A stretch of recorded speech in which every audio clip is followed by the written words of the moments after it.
Hey everybody, and welcome back to another episode of Prestige Liquids. My name is Andrew, and as always it is fantastic to have you here with me again on another whiskey review video. Now in today's video I'm going to be reviewing another Australian whiskey for you. I am going to be reviewing the Batch 3 Single Malt from Backwoods Distillery. A little while ago I was able to get a bottle and also review their batch 1, which was from memory absolutely fantastic. So pretty much what I'm going to be doing in this video, and I think it could be the first time that I've done this on this channel before, I'm going to be doing a side-by-side comparison of both of these releases. Now the main focus will be the batch 3, so I'll do this one first and then I'll tie in the batch 1 into the video and we'll see how we go. So before we get started, I'll pour a little bit of each into my glasses. Just got to make sure that I don't get them mixed up. So let's just put this one over here. So in this video, like I said, this is going to be the main focus will be this one. This is the Backwoods Single Malt Batch 3. This has been aged in a muscat cask. Now for those of you who aren't aware, Backwoods Distillery is an Australian distillery. They are located in Yackandandah in Victoria. Some of the bit of interesting information that I was able to find out about this is that this is a vatting of both French and American oak casks. Now I was told that when they were making this, that apparently the French oak muscat casks were quite sweet to begin with, so they then used the American oak just to help balance out the intensity of the sweetness of the original cask. The American oak casks have previously held bourbon, scotch, and then red wine, and then I'll say the magical nectar that you see here in this bottle. Now these releases are non-chill filtered. I believe they are natural color, as I think most Australian whiskies are, and this has also been bottled at 55% ABV. So enough of that, let's get on to the review and let's see how we go. But first off, let me just, speaking of the color, look at that. That is absolutely stunning. It's just this beautiful dark copperish red. Compared that to the batch 1, which was aged in X20 casks. They're quite similar. I think from my view, I'd say the muscat is slightly darker, but not that much more. Alright, so on the nose, let's see what we get. Oh. So the first thing that I'm getting is quite an intense amount of floral notes.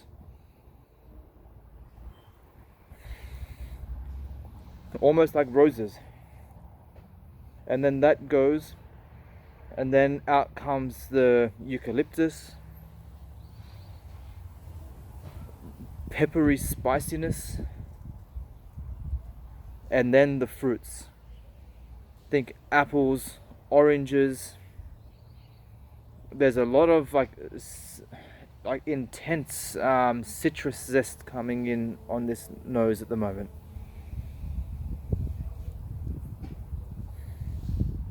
Now the dark fruits are starting to come in.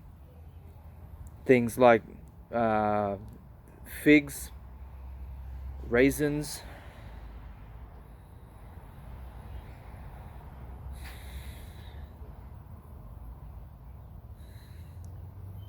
I'm starting to get a whole lot of caramelized sugar now.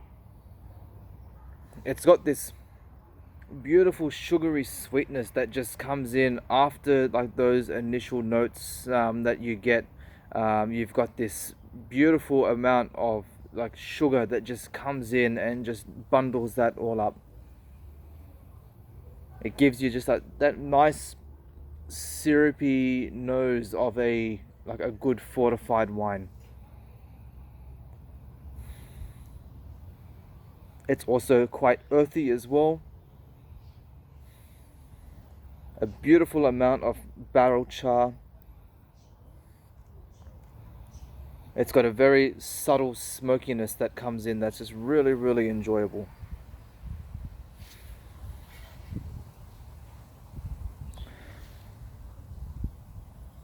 And one of my favorite notes that I love getting in a whiskey, and that's the smell of rain on hot concrete. I'm actually really enjoying how every now and then there's like a touch of like eucalyptus or like menthol mint that just keeps coming in every now and then. I'm not sure if there's any rye that has been used in this mash. Now, oh no, being a single malt, no, they wouldn't have. But yeah, it definitely has a bit of like rye characteristic to it. All right, let's move on to the palate and let's see what we get.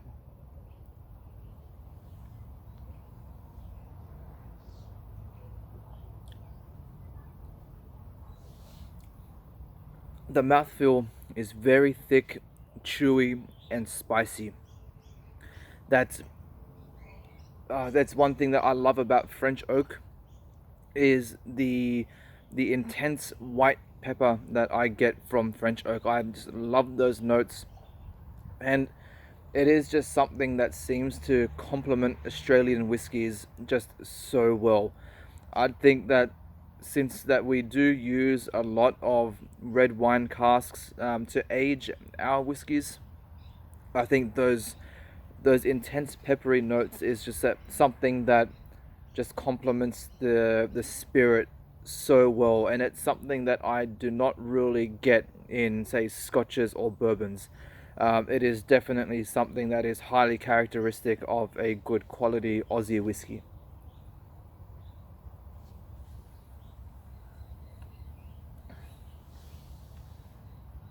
I'm getting a nice fresh burst of apple, and then the dark fruits come in more. So again, your figs, raisins, plums, all those like beautiful dried syrupy fruits, dates. It's all of them. It's just, it's like a nice thick chewy jam. If you could get a chewy jam, it's just everything just going on with this, the combination of the mouthfeel and the balance of the flavor. They just complement each other so well.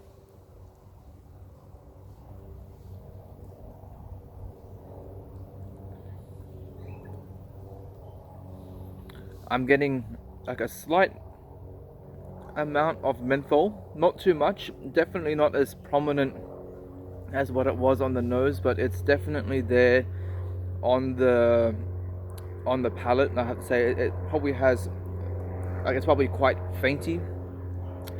Again, that barrel influence is coming through really, really nicely.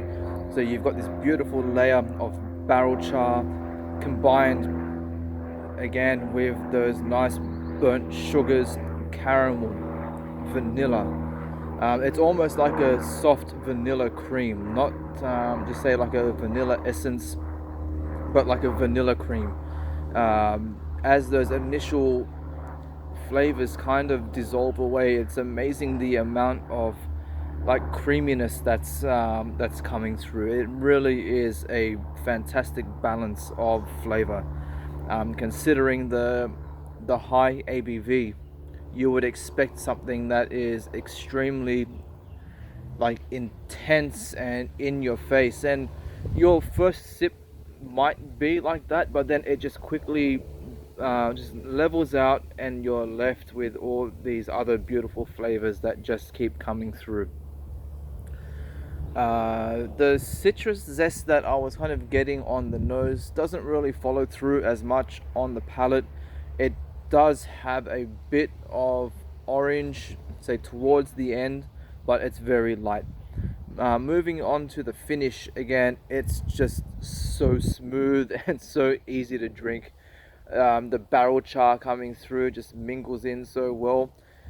Again, with all those it's, yeah, I am loving the sugary influence of this. Normally I don't like sweet things all that much, but this just has a nice, well balanced sugary note that just ties up everything very well. It's not too prominent, but it's there, it's constant, and it's just that nice finish to those other like intense flavors that come through. You will still get more of those like the apple notes, but I'm also now starting to get hints of things like dark chocolate and tobacco. Yeah, it's almost like like a cigar smoke type of flavor.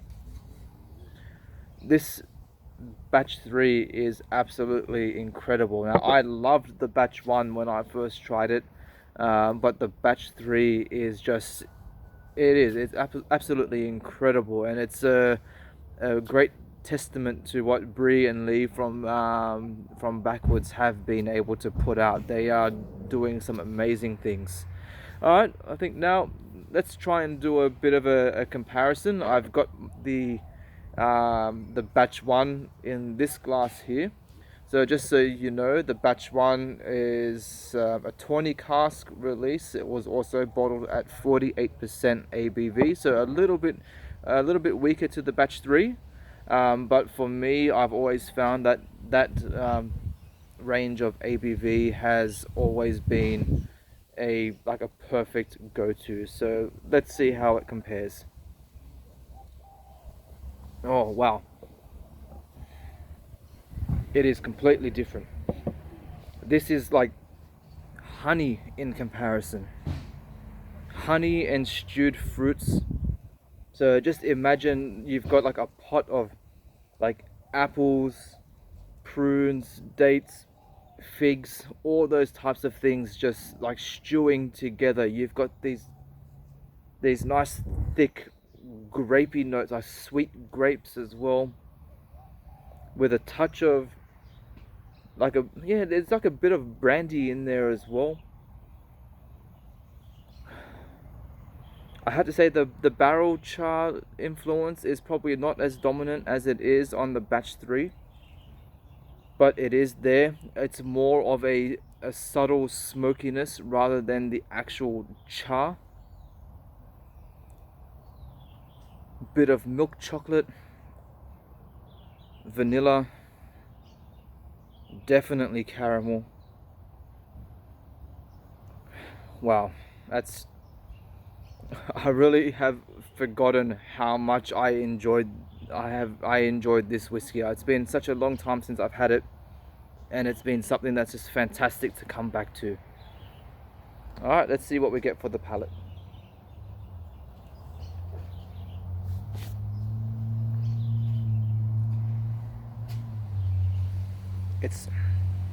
It's so much more subtle in comparison to that. The ABV difference is definitely notable, but having said that, even though it is a weaker ABV, it still has this perfect balance and intensity to it. You still get a lot of the like white pepper that comes through, touch of black pepper as well. I'm noticing more dark chocolate and tobacco notes. It's quite leathery, nice like dense sweet grapes, apples.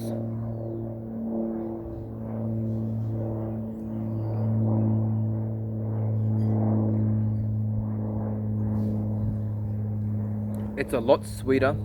The mouthfeel is nowhere near as chewy or thick as the batch 3. Just trying to think what else. I think those are the main features of it. It's definitely quite oaky as well. Yeah, definitely a lot of wood influence there. I wasn't noticing that so much with the batch 1. sorry, with the batch 3, but the batch 1 definitely has a lot more of an oaky presence to it, and the finish, much like the batch 3, it is just so gentle and easygoing. It's quite sweet, extremely well balanced. I'm trying to think how can you pick a favorite between these two. I mean, they are both absolutely incredible.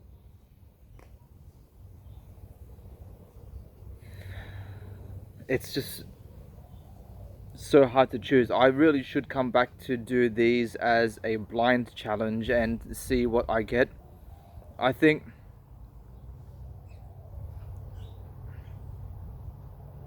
the batch 1 is definitely, being at a lower proof, it's a lot friendlier. It's probably a lot more approachable for I guess newer or less experienced whiskey drinkers.